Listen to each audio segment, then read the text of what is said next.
Hey guys, welcome back to the CulePodcast. Welcome back to another video. On today's video, guys, we're going to be talking about Barcelona's match tomorrow against Benfica in the Champions League. We're going to be looking at Hansi Flick's words ahead of that match. And then as well, talking about a transfer rumor that has emerged today in regards to Mohamed Salah. Could he be joining Barcelona in the summer? We'll be talking about that on today's video. But guys, as always, make sure to follow me on all of my social media platforms. Everything is posted down below in the description. Go over there and check me out. That way you guys can stay up to date with everything that I do on the channel. But guys, let's get started with the video.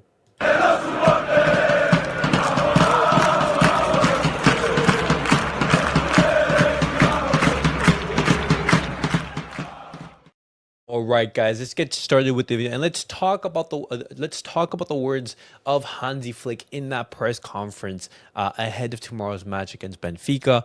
And before I start the video, I will say that it's been a little bit awkward. It's been a little bit difficult to make videos. Talking about Barcelona after such sudden and grim news in this past weekend with the passing of medical doctor Carlos Garcia. It has been very difficult, for everyone involved in the Barcelona fan base and the players as well. But Barcelona, they will be trying to be respectful of him and his memory and everything. And we want to make sure that the enough celebration or praise is given to his achievements and his career.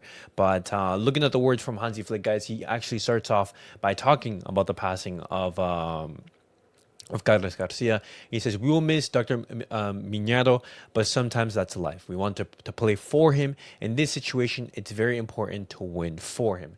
And that's where Barcelona, they can, go into that mindset of saying, hey, after so many things that, Garcia has been able to do for us, let's dedicate this victory, dedicate this game towards him. That is the mindset from the players, from the words from Hansi Flick. He talks about the team's mood. He says, "I think the team is managing the situation well. We are very focused on the match." And obviously, it's very difficult. It's obviously very difficult to be focused on the match, with that unfortunate news, that very sad news in this past weekend. And, it's going to be very difficult for the players to maintain that focus. And hopefully, they have the mental strength to be able to focus on the match and just, not put the passing aside because it's terrible news, but to focus on the match, and that's going to be difficult.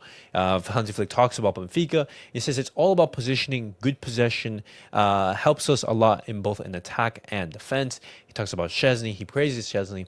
He says Szczesny is a mature and experienced goalkeeper. His personality helps us a lot. He's doing a great job.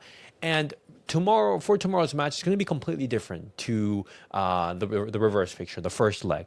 In the first leg, we had Pau Cubarsí sent off, and that completely changed the course of the game. And hopefully, Barcelona, they don't go down to 10 men, again tomorrow. Hopefully, that back line and our players are able to, not get a red card and just have that discipline.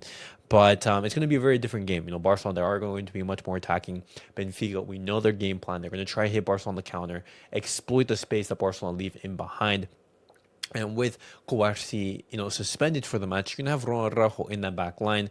I'm expecting the same lineup that started against Benfica in the first leg with the only, inclusion of Ronald Araujo for Pau Cubarsí.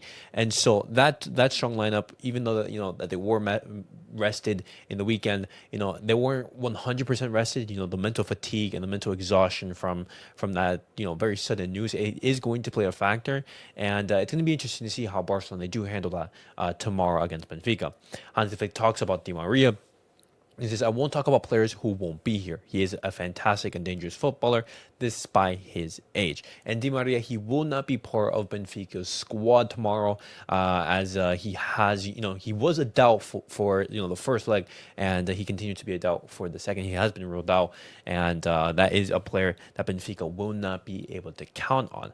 Hansi Flick, he talks about Benfica's pressure. He says they usually always press high up the pitch. They do it very well. They have won many away games. And tomorrow, I don't want Barcelona to be going into that game thinking, oh, it's we have a 1-0 victory, let's protect that. Absolutely not. That scoreline is basically non-existent. If Benfica score an early goal, boom, all the work that you've done in the first leg is completely gone. Barcelona right now, they have to go into the game thinking, hey, it's 0-0. We have to, just look at the game as a reset and just focus on extending that league, scoring the goals and scoring a lot of goals, because we know that Benfica, they are going to score. Flick talks about Rafinha. It says, of course, if he does well this season, he could have a chance. He always helps us a lot. And this is in regards to Ballon d'Or talks. And, Rafinha, he is a contender for that Ballon d'Or. He's having an absolutely amazing season so far. He's been crucial for Barcelona in every single big game. Hansi Flick talks about Lewandowski. He says he's in top form. We decided to rest him on Saturday. He did have a knock, and so he wasn't involved. But, that was it of the press conference, guys. There wasn't, a Barcelona player alongside Hansi Flick. Hansi Flick, he addressed the media by himself. And that's understandably, you're not going to see a player, be alongside Hansi Flick due to the shock of Carlos Garcia, his death. And that was it for the press conference, guys. And in regards to tomorrow, let's dedicate this game towards him, to celebrate his achievements and all the work that he has put into the team to have us succeed. And as I said in the past two videos, condolences to his family and his friends. Absolutely saddening news. But tomorrow it's going to be a game in which Barcelona, they are going to be dedicating the win towards the doctor. But now, guys, I'm going to be moving on, and I'm going to be talking about Mohamed Salah, because reports were coming out today that Mohamed Salah, with his contract expiring this summer with Liverpool, he has offered himself to join Barcelona on a free transfer. Now, this has, sort of caught me off guard, because I assumed that he was going to be leaving Liverpool before a team in Saudi Arabia, with, him nearing the end of his career, just looking at how, the progression of his career has gone, and looking at his contract, the turmoil that's going with his contract extension, with some of the conditions that Liverpool are not meeting, etc. I did assume that he was going to be heading to Saudi Arabia, and these reports from Sport, they are interesting, because they are saying that Mohamed Salah, Barcelona, they are a fan of him, which we do know, but he would be willing to take a pay cut to become a real option for the club. Now, this is interesting, and I want to hear your guys' thoughts in regards to Mohamed Salah. Are you guys open to the idea of Mohamed Salah joining Barcelona? Because one, he has the quality, he has the experience, so there are two big boosts for Barcelona. But the thing is, he is a right winger, and that is the position that Lamine Yamal plays. Now, what is going to be the plan for this situation? Because if you bring on Mohamed Salah, which we do know that his contract is very high, the salary that he is earning at Liverpool is high. Barcelona, even if they bring on Mohamed Salah, he would be on a big salary. He would be taking a pay cut in order to join, but it would still be a big salary. How would he fit into the Barcelona setup? Would he be playing in that number 9 role? Would he be playing out wide? What happens to Lamine Yamal? Does Lamine Yamal, move inwards and play in the number 10 position? Because if you're gonna have a player, in a relatively high salary compared to the other Barcelona players, you're gonna want him out on the field. You're not gonna be wanting him on the bench. And I don't think that Barcelona are gonna bring Salah to Barcelona to just sit on the bench. I don't think that's gonna be realistic.